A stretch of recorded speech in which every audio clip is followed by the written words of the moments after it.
Welcome back to another class. In this class, we are going to talk about deduction under section 80GG. এটা দিয়ে আজকে আমরা শুরু করব।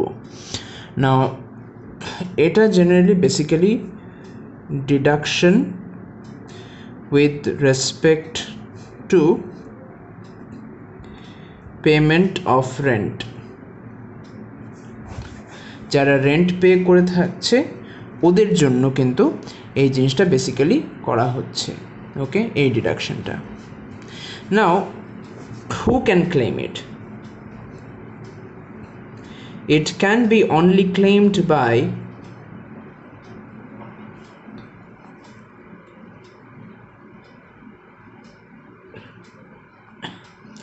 Individuals.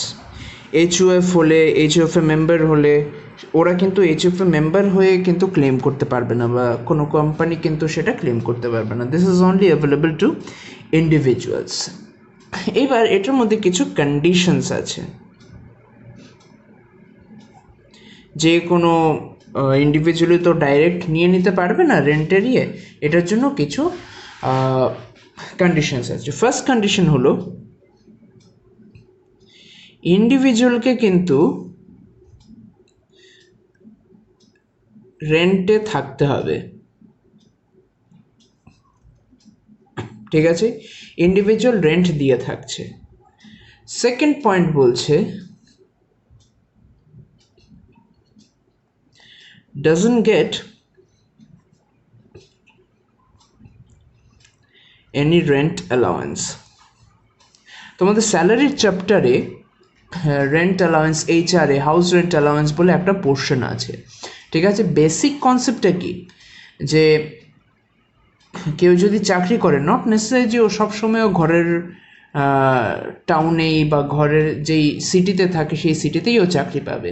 Sometimes a person has to leave his or her home town and go to some other place. সেখানে হয়তো তার নিজস্ব কোনো বাড়ি নেই, সেখানে তাকে রেন্টে থাকতে হয়। তার জন্য এমপ্লয়ার, ও যার আন্ডারে কাজ করছে সেই এমপ্লয়ার কিন্তু তাকে কিছু রেন্ট অ্যালাউয়েন্স দেয় যাতে সে রেন্টে থাকতে পারে, ঠিক আছে? সেটা একটা হেল্প, সেটা একটা পারকুইজিট।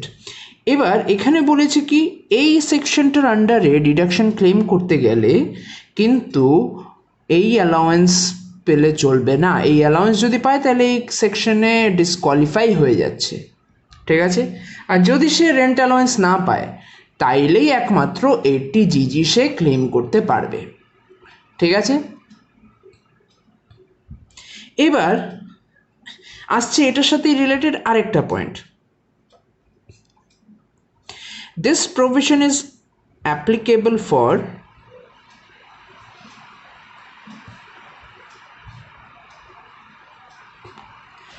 Employee getting concessional rent from employer. এই কথার অর্থ একদম সিম্পল, ওকে? ধরো সে হাউস রেন্ট অ্যালাউন্স পাচ্ছে না, কিন্তু সে যেহেতু অন্য একটা সিটিতে, অন্য একটা স্টেটে সে কাজ করতে গেছে, ঠিক আছে? এবার যার আন্ডারে কাজ করছে তার নিজেরই একটা ঘর আছে, সেখানে ওকে ভাড়া দিয়েছে। আবার ঘরের ভাড়া হয়তো লেটস সে 15,000 পার মান্থ, কিন্তু যেহেতু ওরই এমপ্লয়ি তাই সে একটু কমে রাখছে, let's say about 8 to 9,000 per month. তো সেটা কি করলো, সেটা কনসেশনাল রেটের রেন্টে দিয়েছে, ঠিক আছে? সে তো আলাদা কোনো অ্যালাউন্স পাচ্ছে না, কিন্তু এই কনসেশনাল রেটে সে থাকছে। এবার বলছে কি, যদি অ্যালাউন্স পায় তাইলে সে ডিসকোয়ালিফাই হয়ে যাবে, কিন্তু সে যদি রেন্টে থাকে, কনসেশনাল রেন্ট হিসেবে থাকে, তাইলে কিন্তু সেটা অ্যালাউ করা হবে। That person is eligible to get deduction under section 80GG, ঠিক আছে? নেক্সট আরেকটা পয়েন্ট হলো should not have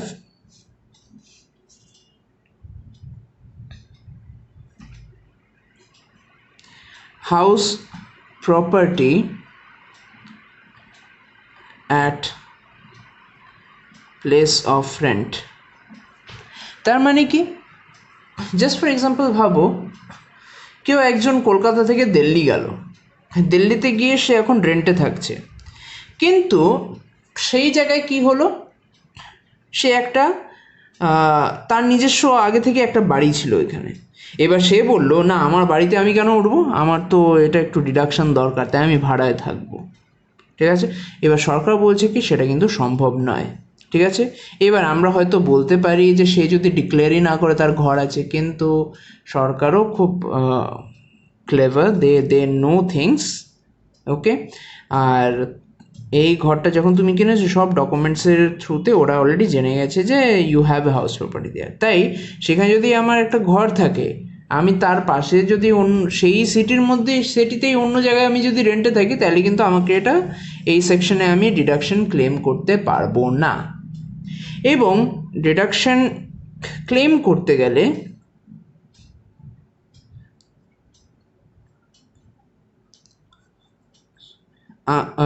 এসএসসিকে একটা ডিক্লারেশন ফাইল করতে হবে, ফাইলে ডিক্লারেশন ইন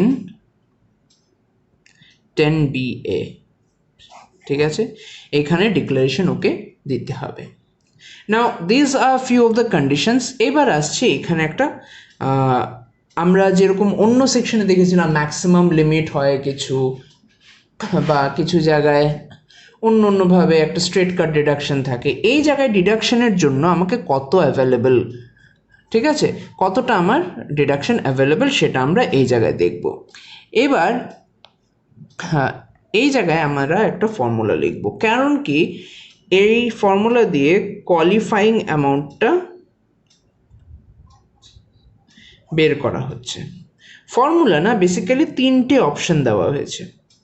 একটা বলেছে আমি স্ট্রেট কাট আমি একটা ক্যালকুলেশন করব 5000 পার মান্থ ইন্টু 12 মান্থস, তার মানে এটা কত দাঁড়াচ্ছে, ₹60,000।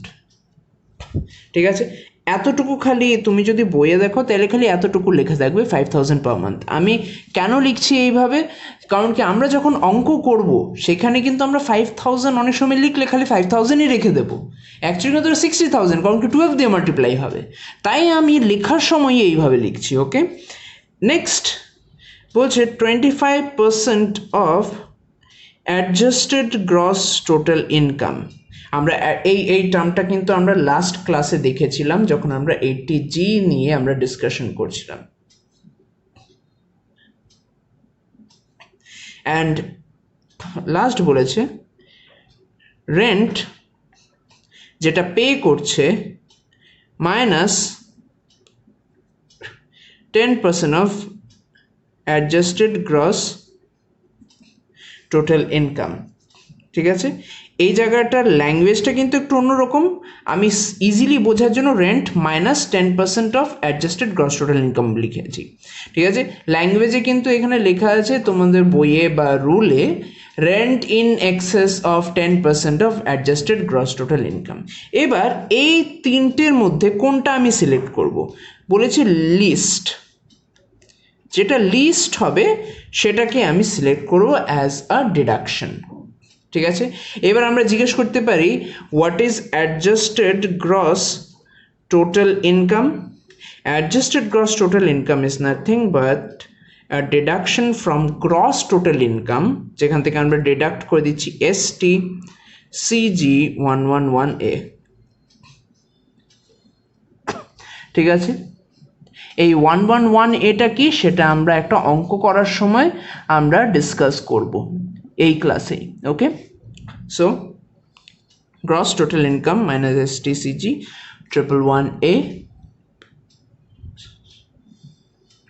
Minus LTCG short term capital gain আর এটা long term capital gain minus all ডিডাকশনস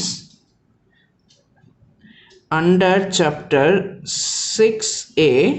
ঠিক আছে, আর আমরা কোন সেকশনটা করছি, 80G, তাই এক্সেপ্ট 80GG। কেন এক্সেপ্ট 80G, আরে 80G তো পাওয়ার জন্যই আমরা AGTI-টা ক্যালকুলেট করছি, সেটা না পেলে আমরা কি করে ডিডাক্ট করব। ওকে, অ্যান্ড দেন হ্যাঁ আরও কিছু ডিডাকশন আছে, ঠিক আছে, which I have written down in the previous class. So now basically now let us go ahead and solve a numerical to understand যে কি করে এটা applicable হচ্ছে আমার সম্পূর্ণ নিউমেরিক্যালে। ওকে, এবং আমি এটা বলে দিই অঙ্কতে যাওয়ার আগে যে STCG 111A deals with transaction in securities, সেটা খালি এখানে লেখা আছে। এবার আমার শর্ট টার্ম ক্যাপিটাল গেইন অন্য জিনিস থেকে যদি হয় সেটা কিন্তু ডিডাক্ট হবে না, খালি সিকিউরিটি ট্রানজ্যাকশনগুলো কিন্তু ডিডাক্ট হবে। Okay, so let us now solve a numerical.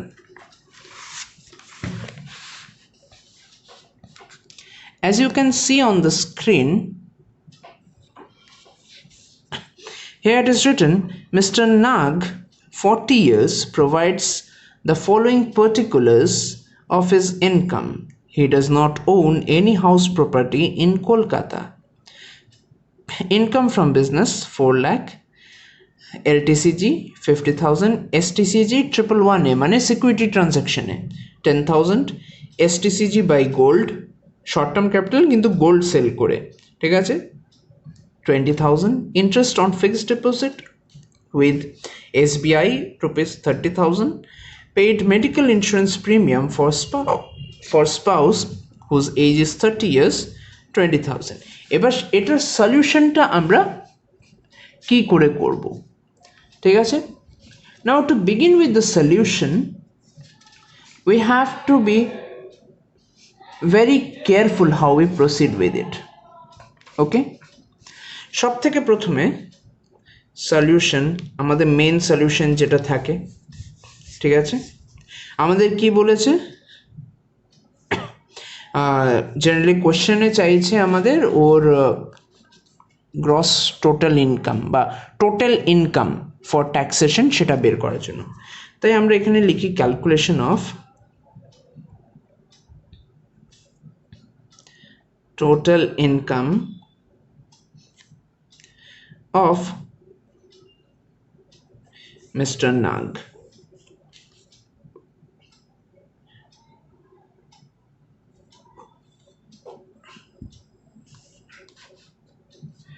Particulars, amount, ঠিক আছে। সব থেকে আগে আমার ইনকামগুলো লিখে নিই কি কি আছে। ইনকাম ফ্রম বিজনেস, ঠিক আছে,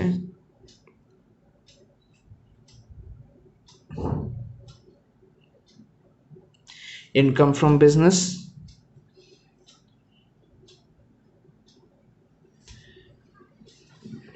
4 lakh,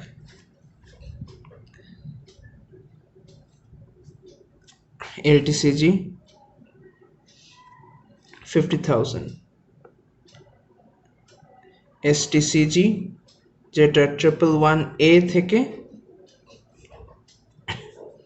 কত পেয়েছে, STCG 111A থেকে পেয়েছে 10,000,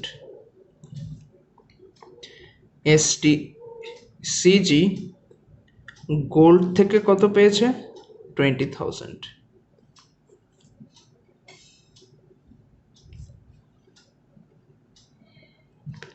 next interest on fixed deposit. কেন এগুলোকে একসাথে লিখছি, because these are all the incomes, আমি সব ইনকামগুলোকে একসাথে লিখছি, ঠিক আছে। Interest on fixed deposit with SBI 30,000। এইবার আমি সব ইনকামকে যদি একসাথে করে প্লাস করি সেটা আমার কি হবে, গ্রস টোটাল ইনকাম। তাই আমার গ্রস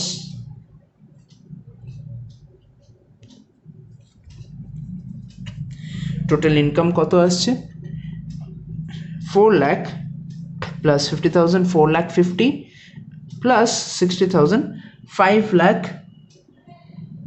10,000.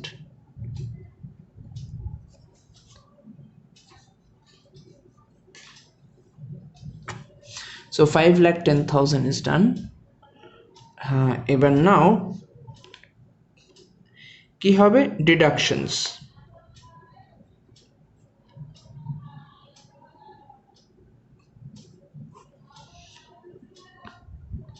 under chapter 6A। দেখো তো এখানে ডিডাকশনের মধ্যে কি কি আইটেমগুলো আছে।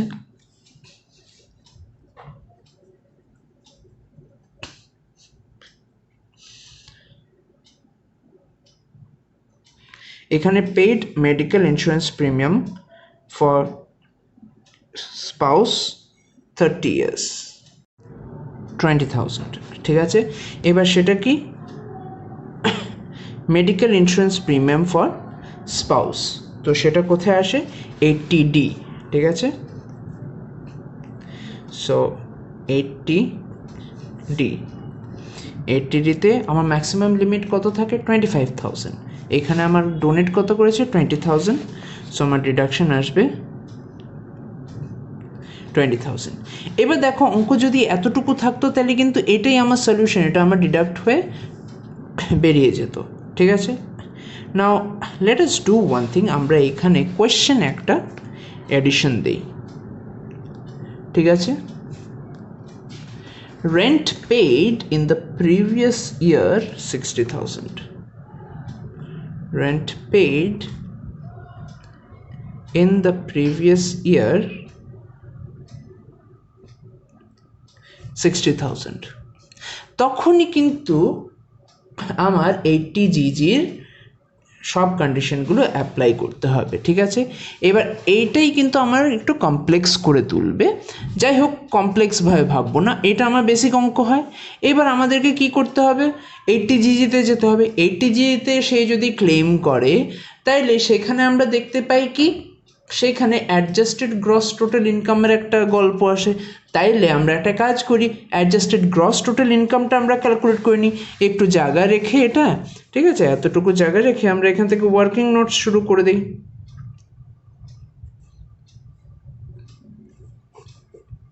ঠিক আছে, 1 calculation of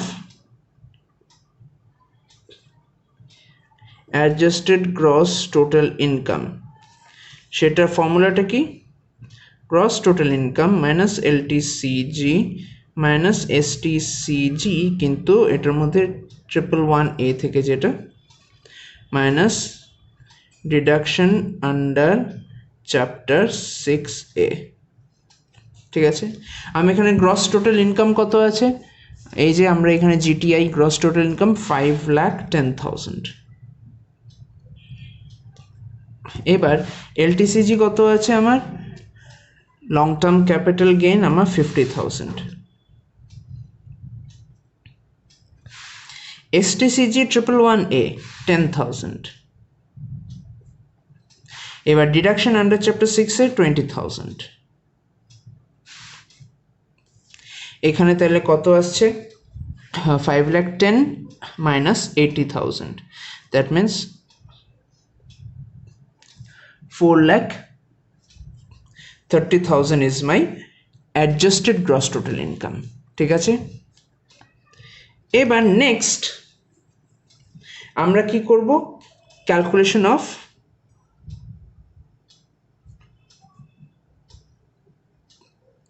deduction under section 80GG। তার জন্য আমাকে কোয়ালিফাইং অ্যামাউন্টটা বের করতে হবে।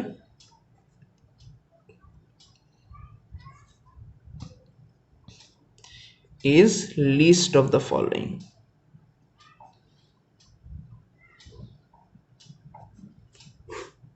ঠিক আছে।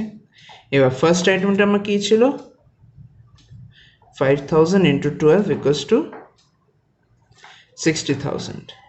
সেকেন্ড আইটেমটা ছিল 25% of adjusted gross total income, তার মানে 25% of 4,30,000, which comes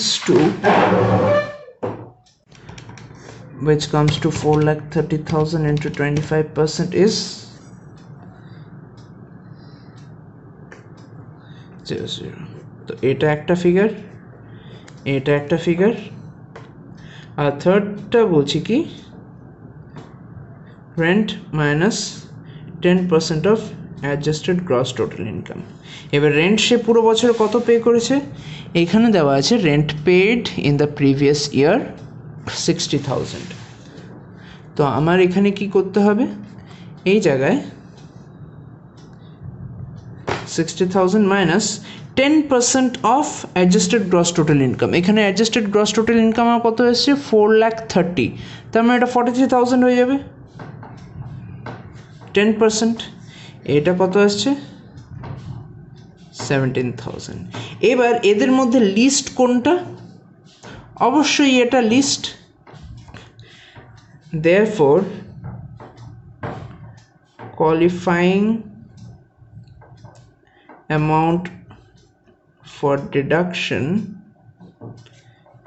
is rupees 17,000। এবার এই 17,000টা কোথায় যাবে, আমরা এই ডিডাকশন যে করছিলাম 80 জি, এবার সেখানে 17,000 চলে যাবে, তার মানে ডিডাক্ট কত হবে 37,000। এবার 5,10,000 মাইনাস 37,000 করলে 4,73,000 আসছে, and this is my total income. So এই অঙ্কটা তো শেষ হয়ে গেল। Right now we need to ask one more question. আমরা বলেছিলাম যে যদি সেই ব্যক্তিটা রেন্ট দিয়ে থাকে, তার যদি অন্য কোনো হাউস প্রপার্টি না থাকে, তাইলে কি করে আমরা ক্যালকুলেশন করব। কিন্তু এবার আরেকটা সিচুয়েশন বলেছিলাম মনে আছে, where the person is actually staying in the house of the employer, আর তার এমপ্লয়ার তাকে কনসেশনাল রেটে থাকতে দিচ্ছে। তো সেরকম অঙ্ক আসলে কী করে করব। এবার দেখো সেরকম একটা অঙ্ক করব, তার আগেই বলে দিচ্ছি যে যখন আমরা অঙ্কটা করব there would be certain steps that needs to be taken from the chapter of salary, ঠিক আছে। so if you are not aware of those, it will be difficult, don't worry, go back to chapter of salary and learn, ঠিক আছে। but for the sake of how to solve this, we are going to do it. এখানে দেখো in this on the screen you will now have a question that says Mr. Pal, a salaried employee, receives rupees 6 lakh as salary, rupees 40,000 as medical allowance. His employer provides an unfurnished house at a concessional rent of rupees 60,000. The house is situated at Delhi and rent of the house paid by employer is rupees 90,000. His income from other sources are 25,000 and long-term capital gain 40,000. He contributes rupees 1,50,000 to recognized provident fund. Can he claim deduction under section 80GG? Compute his total income for the year. So can he claim? Yes, according to the provisions of the law, সেখানে বলছে if an employee is staying at the house of the employer at a concessional rate or at a concessional rent, then he is eligible to claim a deduction under section 80GG. So obviously সেই জিনিসটা তোমরা এখানে লিখে দেবে লয়ের প্রভিশনসটা। Okay, now we are going to go for compute his total income for the year. তো চলো আমরা এখানে অঙ্কটা করি। কম্পিউটেশন অফ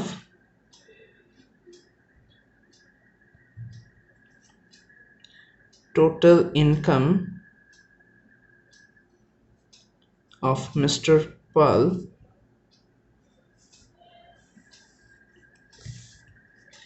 ঠিক আছে।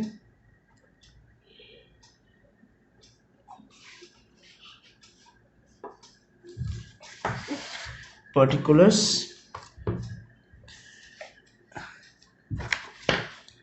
amount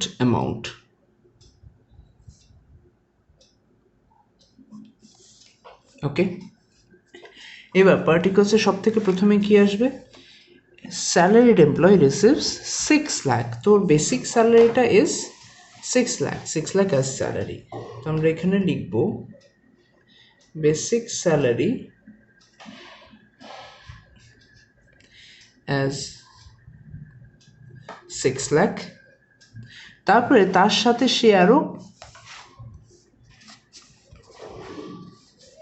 40,000 সে মেডিকেল অ্যালাউয়েন্স পাচ্ছে। ঠিক আছে, কে দিচ্ছে অ্যালাউয়েন্সটা? তার এমপ্লয়ার। তো এমপ্লয়ার থেকে যদি আলাদা এক্সট্রা টাকা পায় সেটাও as a part of salary consider করা হবে। ওকে, তো আমরা এখানে লিখছি medical allowance,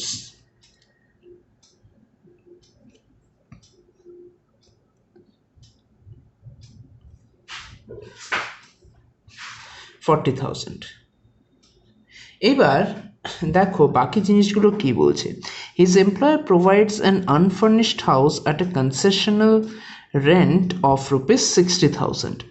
The house is situated at Delhi and rent of the house paid by the employer is 90,000। Employer সেই ঘরের জন্য 90,000 পে করছে, কিন্তু এমপ্লয়িকে বলছে তুমি খালি 60,000 দাও। এবং এইটার জন্য এটাকে কিন্তু একটা পারকুইজিট হিসেবে বলে। এই যে এক্সট্রা বেনিফিট যেটা এমপ্লয়ি পাচ্ছে এমপ্লয়ার থেকে সেটাকে পারকুইজিট বলছে। এবং পারকুইজিটের এই পার্টিকুলার পারকুইজিটের ক্যালকুলেশনটা কিন্তু এইভাবে হচ্ছে। অ্যান্ড পারকুইজিট, এটার জন্য একটা সিম্পল রুল আছে যেটা বলছে কোনটা অ্যাড হবে। দুটো অপশন থেকে, অ্যাকচুয়াল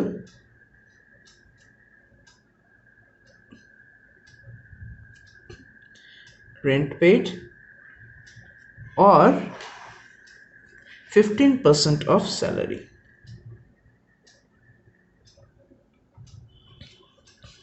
ঠিক আছে, actual rent paid by employer, ঠিক আছে, তো সেটা কত? 90,000। আর 15% অফ স্যালারি মানে বেসিক স্যালারিটা, ঠিক আছে, কত হচ্ছে? এই দেখো বেসিক স্যালারি 6 lakh, তো 6 lakhsের উপর 15% করলে এটা কত আসছে? 96,000। এবার রুলটা বলছে কি, whichever is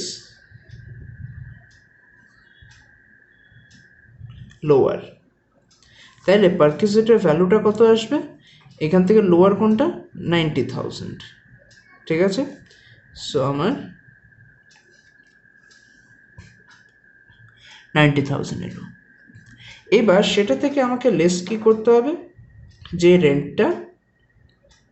rent paid by employee,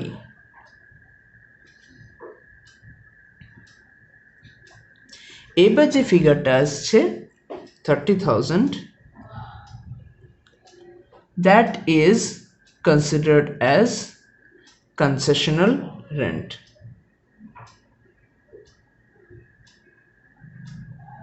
এটা আমার ভ্যালু অফ পারকুইজিটস। ঠিক আছে, এবার এই জিনিসটা হয়তো ইমিডিয়েটলি এই মুহূর্তে বোঝা যাবে না, because this forms a part of salary. ঠিক আছে, এবার এটা তাহলে কত আসছে টোটাল? টোটালি আমার 6,70,000 আসছে। এবার এটার মধ্যেও আরেকটা পোর্শন আছে, যেহেতু এটা স্যালারি, আগের অঙ্কে এটা আসেনি কারণ কি সেটা কি ছিল? সেটা আমার বিজনেস থেকে ইনকাম ছিল। ঠিক আছে, এবার এটা আমার কি হয়েছে? এটা আমার স্যালারি, তো এখানে একটা স্ট্যান্ডার্ড ডিডাকশনও দেওয়া হয়। এবার লেস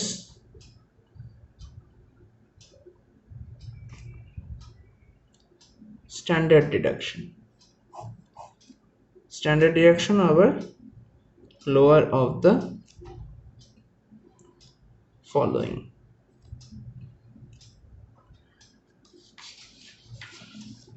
ঠিক আছে, এটার মধ্যে কি আছে? gross salary or maximum limit।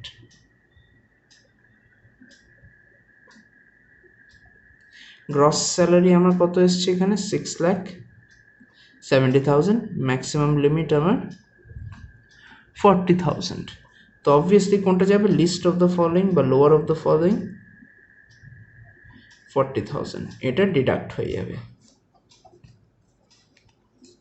এবার ডিডাক্ট হয়ে আমার আসছে কত, 6,70,000 minus 40,000 is my 6,30,000। ওকে, এবার এটার নামটা কি, এটার নামটা গ্রস টোটাল ইনকাম। ঠিক আছে, তো দেখো যখন আমার কনসেশনাল রেন্ট থাকবে তখন আমার এইভাবে কিন্তু অঙ্কটা করতে হবে। ঠিক আছে, এই পোর্শনটা তখন অ্যাড হয়ে যাবে। আর কনসেশনাল রেন্টে বিজনেসম্যান তো থাকছে না, একমাত্র স্যালারিড এমপ্লয়ি থাকতে পারে এমপ্লয়ের আন্ডারে। ঠিক আছে, কনসেশনাল রেন্টে, তাই এই জায়গাটা কিন্তু তোমাকে তখন করতে হবে। সো লেট আস নাও প্রসিড ফরওয়ার্ড। এর তো গ্রস টোটাল ইনকাম এলো, এবার লেস ডিডাকশনস আন্ডার চ্যাপ্টার 6A আমরা কিছু করি। ঠিক আছে, এবার ডিডাকশন আন্ডার চ্যাপ্টার 6A থেকে কোশ্চেনে আমরা ব্যাক করি, কারণ কি কোশ্চেনে আমাদের থাকবে যে কি কি information relates to deduction under chapter 6A। দেখো এখানে একটা 80C রিলেটেড কিন্তু ইনফরমেশন আছে। ITC রিলেটেড ইনফরমেশনটা কি, he contributes 1,50,000 to recognized provident fund। ঠিক আছে, তো এটা আমরা লিখতে পারি কি, ডিডাকশনে less deduction under section 80C 1,50,000, কারণ কি আমি জানি যে ম্যাক্সিমাম আমি 80C-তে কত দিতে পারি, 1,50,000, আর এখানে ম্যাক্সিমাম লিমিট অ্যাভেল করে নিয়েছে। ঠিক আছে, এবার আমি জানি যে সে রেন্ট হিসাবে আছে, তো 80GG ক্লেম করতে পারে, তাহলে এবার আমার 80GGর জন্য অ্যাডজাস্টেড টোটাল ইনকামটা আবার ক্যালকুলেট করতে হবে। তো চলো আমরা আবার অ্যাডজাস্টেড গ্রস টোটাল ইনকামটা ক্যালকুলেট করি। এখানে আমরা ওয়ার্কিং নোট দিয়ে শুরু করি।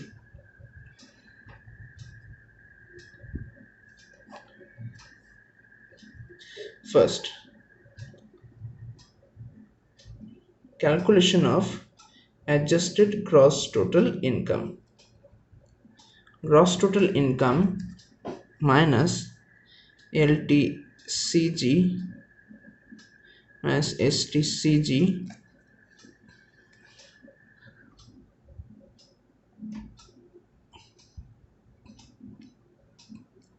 minus deductions। আচ্ছা এখানে একটা জিনিস দেখো, we have forgotten যে এখানে LTCG আর STCGও আছে, ইনকাম ফ্রম আদার সোর্সেস 25,000, LTCGও আছে, যেটা we forgot to add over here। Okay, so এখানে আমাদের গ্রস টোটাল ইনকামের আগে কিন্তু এগুলোকে অ্যাড করতে হবে। Okay, so after doing this please add LTCG। ওকে, এটার পরে add LTCG first, then income from other sources। LTCG আমার এখানে কোশ্চেনে কত, 40,000, income from other sources 25,000। ঠিক আছে, এবার এই দুটো যদি আমি অ্যাড করি তাহলে আমার অ্যাকচুয়ালি গ্রস টোটালের ইনকামটা ফিগারটা কত হয়ে যাবে, এটা নো লঙ্গার বি 6,30,000, তখন আমার এটা হয়ে যাবে 40,000 plus 25,000 plus 6,30,000, 6,95,000 হয়ে যাবে।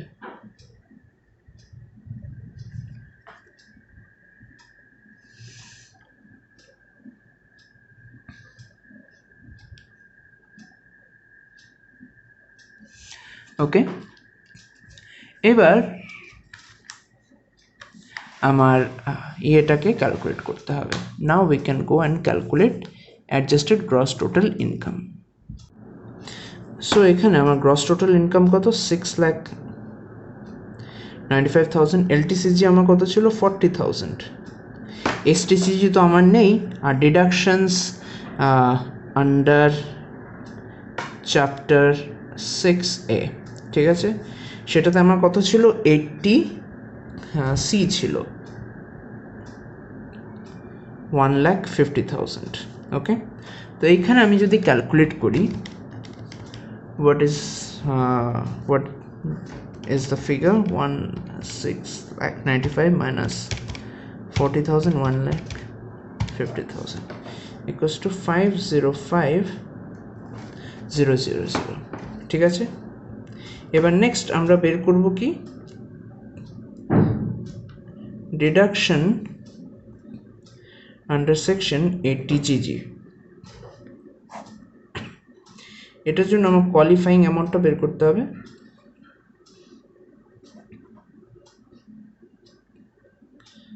লোয়ার অফ দ্য ফলোয়িং, বা আমি এখানে বলতে পারি লিস্ট, ঠিক আছে। সেটার মধ্যে 5,000 into 12 equals to 60,000। সেকেন্ড আমার কি ছিল, 25% of adjusted gross total income, সেটা আমার কত হবে, 25% of 55,000 মানে 5,05,000 এর 25% কত আসছে, এটা 126250, ঠিক আছে। আরেকটা হচ্ছে rent minus 10% of adjusted gross total income। Rent সে কত দিচ্ছিল, 60,000। ওকে, সো এটা বেসিক্যালি হবে 60,000 মাইনাস 50,500 equals to 9500। এবার এটার মধ্যে লিস্ট কোনটা, লিস্ট হলো rupees 9500। Now this is my deduction, ঠিক আছে। তো এখন আমরা এখানে ডিডাকশনে চলে যাব, 80GG ডিডাকশনে গিয়ে আমরা দেব 9500, ঠিক আছে। এবার এটা টোটাল ডিডাকশন কত আসবে, 1,50,000 প্লাস 9,500 মানে 1,59,500 লেস হচ্ছে এটা থেকে। এবার 6,95,000 থেকে 1,59,500 মাইনাস হলে 535500 আসছে। এটা আমার টোটাল ইনকাম। ওকে, সো বেসিক্যালি আমার যদি নর্মাল রেন্টে থাকে, স্যালারিড এমপ্লয়েড না হয়, এমপ্লয়ার যদি না দেয়, ঠিক আছে, আলাদা, তাহলে ঝামেলা বেশি নেই, ঠিক আছে। তখন খালি ঝামেলাটা আমার এই জায়গাটা ক্যালকুলেশন।